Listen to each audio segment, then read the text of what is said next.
Breaking news చూస్తున్నాం. రేపటి నుంచి తెలంగాణ అసెంబ్లీ బడ్జెట్ సమావేశాలు ప్రారంభం కానున్నాయి. ఈ నెల 27 వరకు కొనసాగనున్నాయి.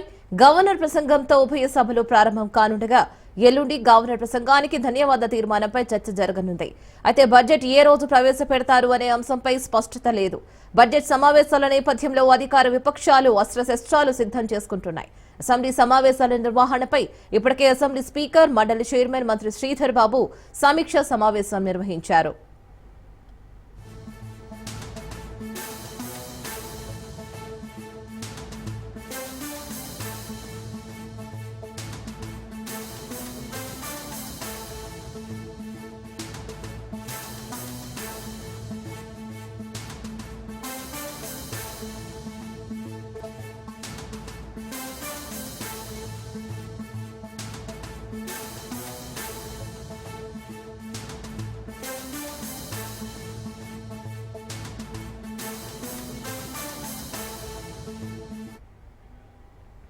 రేపటి నుంచి తెలంగాణ అసెంబ్లీ బడ్జెట్ సమావేశాలు ప్రారంభం కానున్నాయి.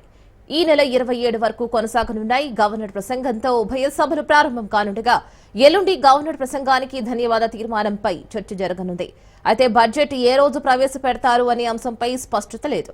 బడ్జెట్ సమావేశాల నేపథ్యంలో అధికార విపక్షాలు అస్త్రశస్త్రాలు సిద్ధం చేసుకుంటున్నాయి.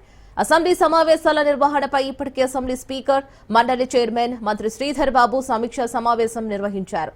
మరిన్ని అప్డేట్స్ మా ప్రతినిధి రాజు అందిస్తారు. రాజు, చెప్పండి, తెలంగాణ అసెంబ్లీ బడ్జెట్ సమావేశాలపై మరిన్ని అప్డేట్స్. రేపటి నుంచి తెలంగాణ బడ్జెట్ సమావేశాలు ప్రారంభం కాబోతా ఉన్నాయి. ఉభయ సభలు కూడా రేపు ఉదయం గవర్నర్ ప్రసంగంతో ప్రారంభం కాబోతా ఉన్నాయి.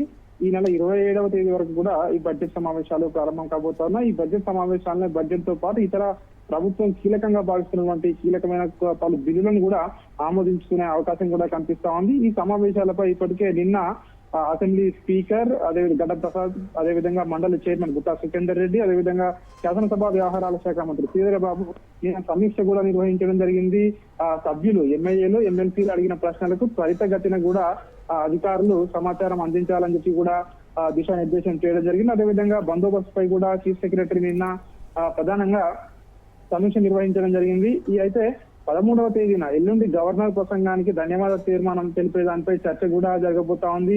14వ తేదీన హోలీ పండుగ ఉండడంతో ఆ రోజు హాలిడే ఇవ్వబోతా ఉన్నారు. అదేవిధంగా శనివారం బడ్జెట్ ప్రవేశపెడతారా లేదా అనేది తెలియనుంది. లేదంటే శనివారం, ఆదివారం సెలవిచ్చి సోమవారం బడ్జెట్ ప్రవేశపెడతారా అన్న దానిపై ఇంకా కూడా ప్రభుత్వం నుంచి క్లారిటీ అయితే రాలేదు. అయితే మొత్తానికైతే ఇటు అధికార పక్షము, ఇటు ప్రతిపక్షాలు అయితే అస్త్రశస్త్రాలు సిద్ధం చేసుకుంటా ఉన్నాయి. బడ్జెట్ లో ఇటు ప్రభుత్వాన్ని ఇచ్చిన హామీలు ఎక్కడ కూడా అమలు కావడం లేదు అని చెప్పేసి ఖచ్చితంగా సభా వేదిక ద్వారా నిలదీస్తామని చెప్పి బీఆర్ఎస్ పార్టీ, బీజేపీ పార్టీ ఇప్పటికే తమ నేతలకు దిశానిర్దేశం చేస్తున్న పరిస్థితి కనిపిస్తా ఉంది. ఈ సమావేశాలకు ప్రధాన ప్రతిపక్ష నేత, బీఆర్ఎస్ అధినేత కేసీఆర్ కూడా హాజరు కాబోతా ఉన్నారని నిన్న కేటీఆర్ కూడా చెప్పిన నేపథ్యంలో ఈ సమావేశాలు అత్యంత వేడిగా కొనసాగే అవకాశం ఉన్నట్టుగా కూడా తెలుస్తా ఉంది. మరొక వైపు బీజేపీ కూడా ఇప్పటికే 2 ఎమ్మెల్సీ సీట్లలో గెలుచుకుని జోష్ లో ఉన్నటువంటి బీజేపీ కూడా ఇటు ప్రభుత్వాన్ని నిలదీసేందుకు ఇప్పటికే తమ నేతలందరూ కూడా ఇప్పటికే ఒక దిశానిర్దేశం తమ పార్టీ అధినేత, రాష్ట్ర అధ్యక్షుడు చేశారని చెప్పేసి కూడా తెలుస్తా ఉంది. దీనికి సంబంధించి ఇప్పటికే ఇటు అధికార కాంగ్రెస్ పార్టీ ఇరుకున పెట్టేందుకు ఇటు ప్రతిపక్షాలు, మరొక వైపు ఇటు ప్రతిపక్షాలకి ఎక్కడికక్కడ కూడా కౌంటర్ ఇచ్చేందుకు ఇటు అధికార పక్షం కూడా సమాయత్తమైనట్టుగా కూడా తెలుస్తా ఉంది. రేపటి నుంచి ప్రారంభం కాబోయే సమావేశాలు అంటే ఈ ప్రభుత్వం ఏర్పడిన తర్వాత మొదటిసారిగా 15 రోజుల పాటు, ఎక్కువ రోజుల పాటు జరిగే సమావేశాలు ఈ బడ్జెట్ సమావేశాలే కాబట్టి ఈసారి మాత్రం సభా సమావేశాలు వాడి వేటిగా జరిగే అవకాశం అయితే మనకు కనిపిస్తా ఉంది. Right Raju, thank you.